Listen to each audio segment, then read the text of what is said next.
My name is Brad. And I am Shelley. We are with On Your Feet. We use improv to help businesses and companies and people think differently. And in case there are a few of you out there in the audience today who have not yet heard of improvisational theater, a quick definition. It is a group of actors who get up on stage without a script, without a plan, without a director, and unfortunately sometimes without talent.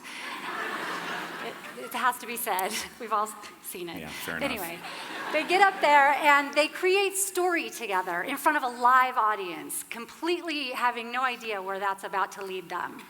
We've been doing this work since 1999, and we really, when we got the invite to come here, we wanted to really do our best work. And rightly so. This has been an amazing lineup, so the pressure was really high. To bring the absolute best thinking. So we really, this is us. That's a very beautiful shirt you're wearing, by the way, Shelley. Thank you. Wow. Yeah. Yes. My estrogen level Yeah, just went up. oxytocin hit right there. Yeah. You're right. Thank you very much.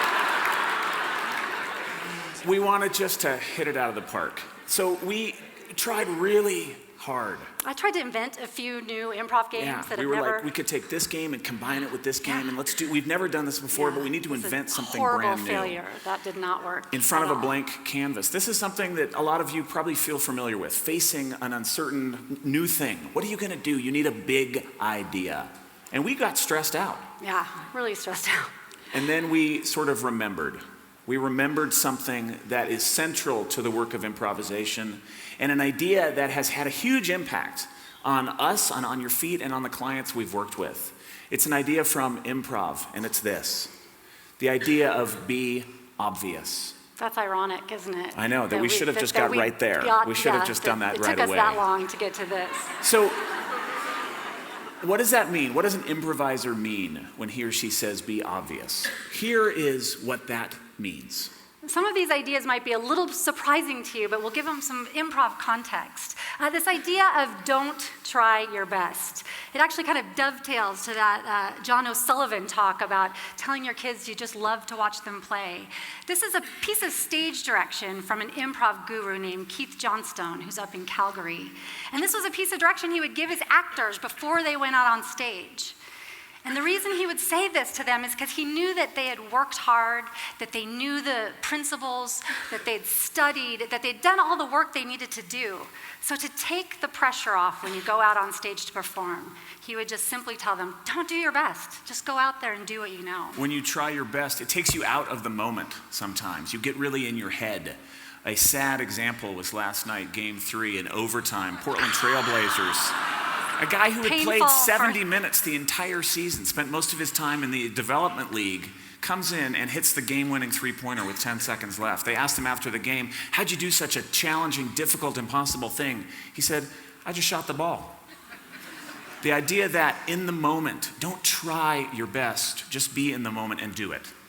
This next idea, use what you've got. When an improviser is on stage, you are so in the moment. There's no time or bandwidth to create something out of the ether. What improvisers do to survive up there is notice what's around them. They take physical cues from other improvisers. They look around the stage and see what's in their environment.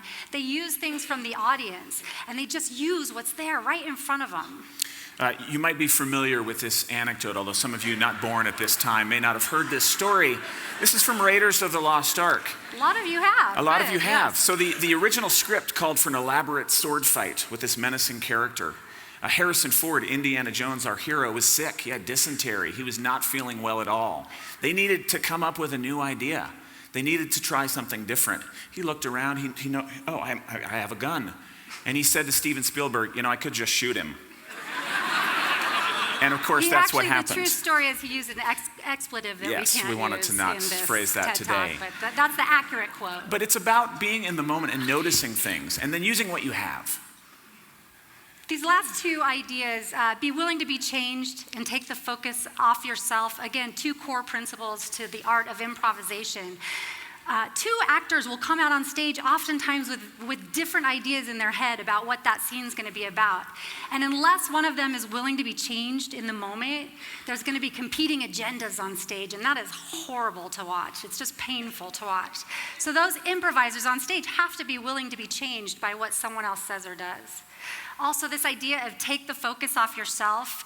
Again, when I think one of the best ideas that comes from the world of improv, if you take the pressure off yourself, the focus off yourself, and put it on your fellow players, and your whole job out there on stage is to make that person look good, it's such a release and such a relief to you when you're out there. Plus, it's a wonderful way to just be in the world, making other people look good. You can put your focus on your fellow players or also on the audience. We were down at an engagement a few weeks ago, and it was with a big high-level leadership team. We had really done a lot of planning. What are we going to do? We had 2 exercises that we thought would both work, but we were really going back and forth, fighting, getting into our own heads, kind of arguing with one another. Which one should we do?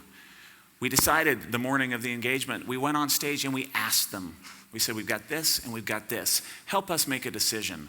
And it was overwhelming in the moment what the right choice was because we asked the audience. And the thing we ended up doing was actually not the kind of plan A, it was plan B. So the idea of being obvious means these things from an improv context. And, we're called On Your Feet. We want to give you a brief experience with these concepts. So here's what we're going to ask you to do in a moment. If we could have the lights up to what we call the John Gray light level. He is famous. Yeah, he is famous. He's all over the world. This is the John Gray zone right here. Take a look around this room and notice something that you haven't yet noticed before. All right, take a look around this space and the people in it and notice something that you haven't yet noticed before. And in a moment, we're going to ask you to turn to somebody sitting next to you and combine the thing you noticed with what they noticed to create a story title that Shelley will then tell. Make sense? So Shelley, what did you notice? Well, this is going to seem odd, but this is the first time I noticed that giant crane over Yeah, there. this is an intimidating moment for us. I have to be honest, that is the first time. So that crane is what I noticed. Brad, what about you? Well, I noticed there's something in the middle here. This is quite a thing. Yeah, So you might say the middle of the crane. The middle if you of the crane. If you wanted to combine those two things. Take 30 seconds and combine your 2 ideas, and we'll hear a few of your thoughts to tell the next story. Go.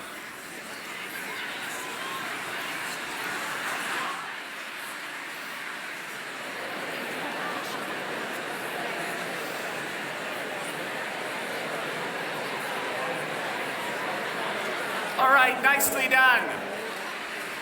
Thank you. Let's hear a couple of the things we came up with. And we know there's, what's that? Voicemail projector. Nice. That is a new product idea right there. Yeah. Voicemail projector. Let's get something from over here. What's a title you came up with? Blue Smiling. Wow, that's Smiling. ironic. I like like a it. country Yeah. song. Yeah, well, what about over, what's that? Sticky Squares? Stinky Squares. All right, I'm one sorry more over for here. You, whoever you're sitting next Yeah. to. What's that? Say again. Dim, amber. Dim. Oh, We're in a bad mood. Damn, Can I say amber that? light. Let's go with that. They'll edit that out in Yeah, post, that's fine. right? Okay. So we'll call this story Dim Amber Light. Here's how this works. Shelley is going to tell a story in this form. It's called a Swedish story. As she's telling this story, I'm going to give her words. Her job will be to let go of her agenda and use those words in her story. We may call upon you to contribute and participate as well. So the Dim Amber Light is the title of your story. Go. So Katie had always wanted to go spelunking. So for her 40th birthday, she decided to treat herself. Ohio.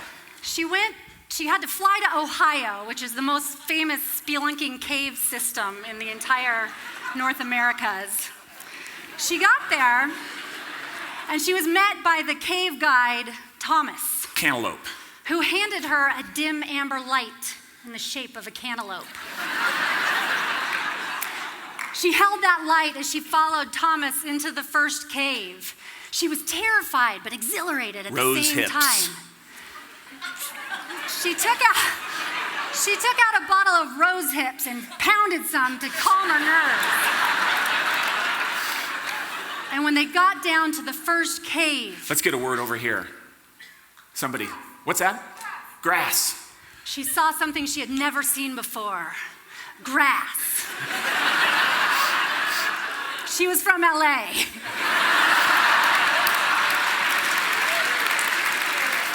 She held up the dim amber light to the grass and bent down and plucked a blade out. Last word from you. Coconuts. She smelled it. It smelled just like coconuts.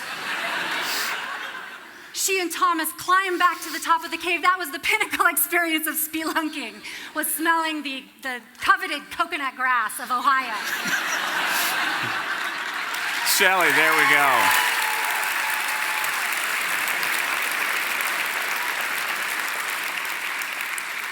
So here's what we think is true.